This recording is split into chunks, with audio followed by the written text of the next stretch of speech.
Welcome in my ideas trading YouTube channel. हाज़िर हैं आज के टेक्निकल एनालिसिस के साथ। जो लास्ट 100 इंडेक्स का सेशन हुआ वो इस वीक का लास्ट सेशन था और उसमें इंडेक्स एक बहुत ज़्यादा डिप्रेशन का शिकार रहा और इंडेक्स ने एक पॉइंट इन टाइम में 2000 पॉइंट लूज़ किए और फाइनली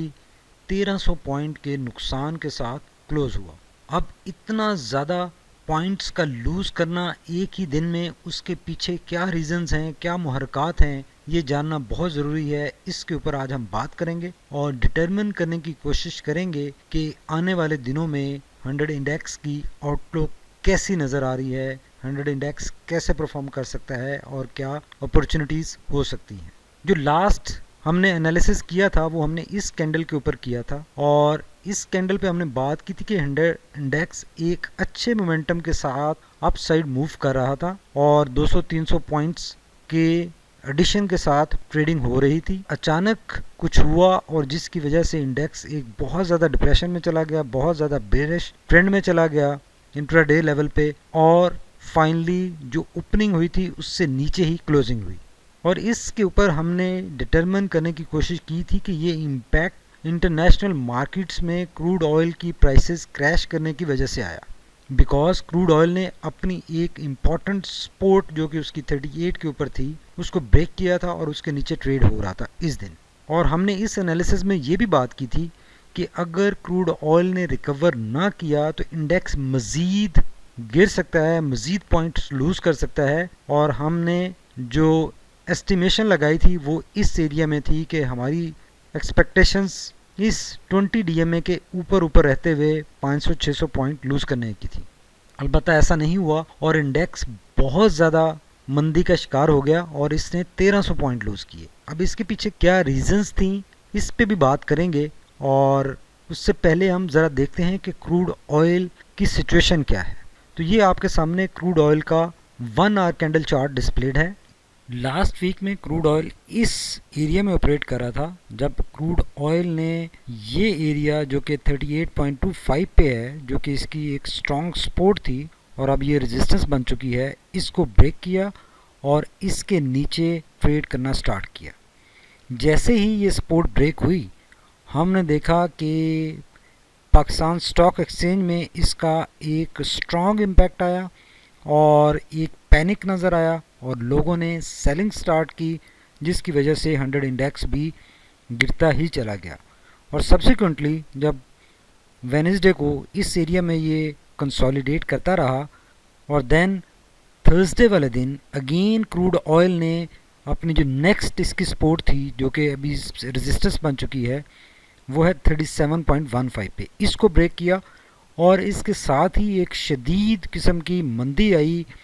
पाकिस्तान स्टॉक एक्सचेंज में और Pakistan stock exchange 2000 point lose कर गई जब इसको ब्रेक करने के बाद क्रूड ऑयल ने अपना नया लोअर बॉटम बनाया जो कि 3490 के ऊपर है। और राइट नाउ देखें क्रूड ऑयल इस एरिया में कंसोलिडेट कर रहा है, ऑपरेट कर रहा है 35 और 36 के दरमियान में और एक अपने नए बॉटम के ऊपर है। तो ये ओवरऑल इस जगह से जो नेगेटिव ट्रेंड स्टार्ट हुआ उसके बाद देखें आप नए लोअर्स बनते जा रहे हैं, नए बॉटम्स बनते जा रहे हैं और क्रूड ऑयल अपना लोअर प्राइसेस हिट करता जा रहा है। अब ये जो 3490 का लेवल इसने हिट किया है, ये अगर आप देखें तो लास्ट टाइम जो हिट किया था ये सितंबर में इसने 36 के लेवल को हिट किया था, वो लेवल भी इसने ब्रेक कर दिया है। बोलिंजर बैंड को ज़रा ऑफ करते हैं ताकि क्लियरली नज़र आए। 36 के ऊपर ये अक्टूबर में इसने हिट किया था, इसमें भी हमारा इंडेक्स डिप्रेशन में गया और इससे पहले जो इसने अपना 36 का बॉटम हिट किया था वो सितंबर में हिट किया था इस जगह पे। और उसके बाद देखें कि 100 इंडेक्स कम्प्लीटली प्रेशर में रहा पूरा सितंबर और एक करेक्शन में रहा। यहाँ पर भी फिर हमें अक्टूबर के स्टार्ट में भी यहाँ पे हमें इंडेक्स में प्रेशर नज़र आया, करेक्शन नज़र आई और अभी भी वही काम हुआ है कि जैसे ही क्रूड ऑयल ने ये अपनी दोनों सपोर्ट्स ब्रेक की हैं 38 और 37 की और नया बॉटम बनाया है 3490 के ऊपर, तो एक हमारे इंडेक्स में स्ट्रॉन्ग प्रेशर नज़र आया और वो भी एक बेरिश ट्रेंड में एंटर हो गया। अब बहुत सारे लोग बात करते हैं कि ये क्रूड ऑयल का इतना ज़्यादा इम्पैक्ट क्यों आता है। तो ये इम्पैक्ट क्रूड ऑयल की प्राइसेस का नहीं है, बल्कि ये इम्पैक्ट इस बात का है कि क्रूड ऑयल इंटरनेशनल मार्केट्स में एक ग्लोबल इकोनॉमिक इंडिकेटर के तौर पे लिया जाता है और लोग इसकी प्राइस को रेफरेंस रखते हुए डिटरमिन करते हैं कि फ्यूचर में बाकी चीज़ों के ऊपर क्या इम्पैक्ट आएगा। तो जब ये क्रूड ऑयल की प्राइसेस क्रैश करती हैं तो चूंकि अभी राइट नाउ सिचुएशन वोलाटाइल हो रही है बहुत से यूरोपियन कंट्रीज़ में और यूएसए में, आप देखें कोरोना वायरस के केसेस बढ़ रहे हैं, स्ट्रॉन्ग लॉकडाउन्स की बातें हो रही हैं,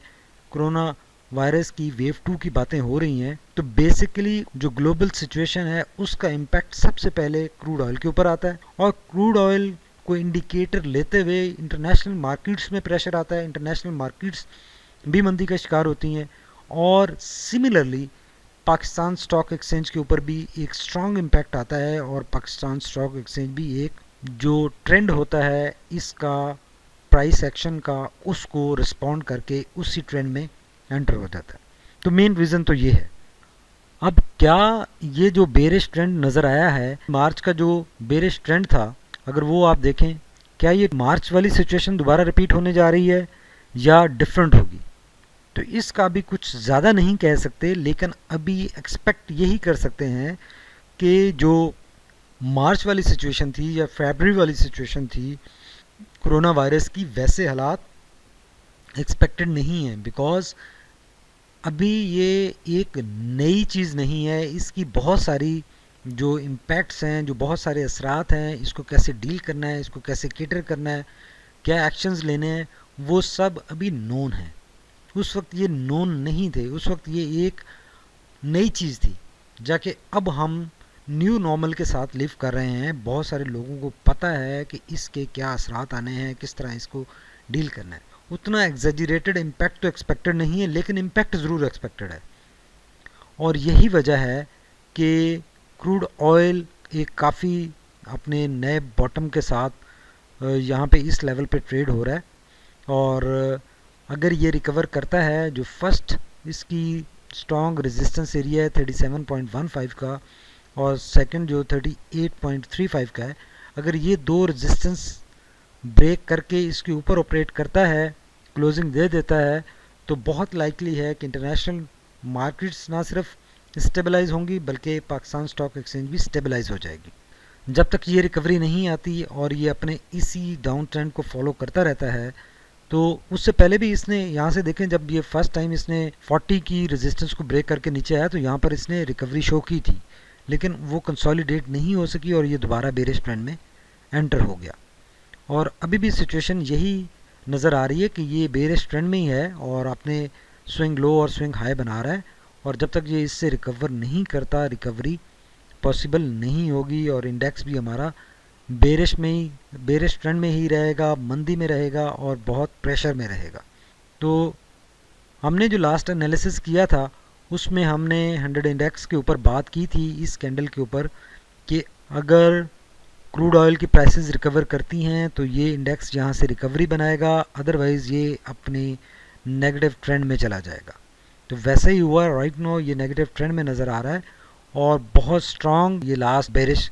सेशन रहा है और देखें इसमें 20 DMA लाइन भी ब्रेक हो गई है और जो स्ट्रॉन्ग सपोर्ट एरिया था 40,600 का वो भी ब्रेक हुआ है और नेक्स्ट जो सपोर्ट थी वो भी ब्रेक हुई है 39,900 के ऊपर, अलबत्ता उसके करीब आकर क्लोजिंग हुई है और उससे नीचे प्राइस रिजेक्शन आई है। तो अब रिकवरी के लिए ज़रूरी है क्रूड ऑयल की प्राइसेस का स्टेबल होना, अदरवाइज़ अभी इंडेक्स हमें आने वाले दिनों में बेरिश नज़र आ रहा है, प्रेशर में नज़र आ रहा है और काफ़ी स्ट्रॉन्ग प्रेशर में नज़र आ रहा है। बिकॉज ये कैंडल देखें 2000 पॉइंट एक दिन में सेशन में लूज़ कर देना, इसमें इनिशियली इम्पैक्ट तो डेफिनेटली क्रूड ऑयल की प्राइसेस क्रैश का था, ज़रूर था, लेकिन जो एड ऑन इसमें किया है वो एड ऑन किया है पैनिक सेलिंग ने। और पैनिक जब क्रिएट होता है इंडेक्स में तो फिर कोई सेंटीमेंट नहीं होता, फिर सिर्फ पैनिक होता है और पैनिक यही शो करता है, यही इंडिकेट करता है कि इंतहाई मंदी। और जब पैनिक में हर बंदा सेल कर रहा होता है तो आप देखते हैं कि फिर कोई कंट्रोल नहीं रहता। इंडेक्स एक टाइम एंड पॉइंट में इस स्टेट पर पहुंच गया था कि शायद मार्केट हॉल्ट हो सकती थी, लेकिन ऐसा नहीं हुआ और लास्ट आवर्स में हमें थोड़ी सी रिकवरी नज़र आई और इंडेक्स स्टेबल होता हुआ नज़र आया। बट इंडेक्स इतने ज़्यादा पॉइंट लूज़ कर चुका था और अपनी 20 DMA ब्रेक कर चुका था और एक स्ट्रॉन्ग मंदी के में एंटर हो चुका था, तो वहाँ से पॉजिटिव ट्रेंड तो पॉसिबल नहीं था, अलबत्ता बेरिश में रहते हुए एक रिकवरी हमें ज़रूर नज़र आई। अब आने वाले दिनों में भी इंडेक्स कुछ इसी प्रेशर में रहता हुआ नज़र आ रहा है और बहुत लाइकली है कि ये अब अपने बोलिंजर बैंड के बॉटम को हिट करेगा और वहाँ पे थोड़ी सी कंसोलिडेशन नज़र आएगी नेक्स्ट वीक में, अपकमिंग वीक में, और उसके बाद रिकवरी पॉसिबल होगी। Thank you very much for watching my ideas trading YouTube channel.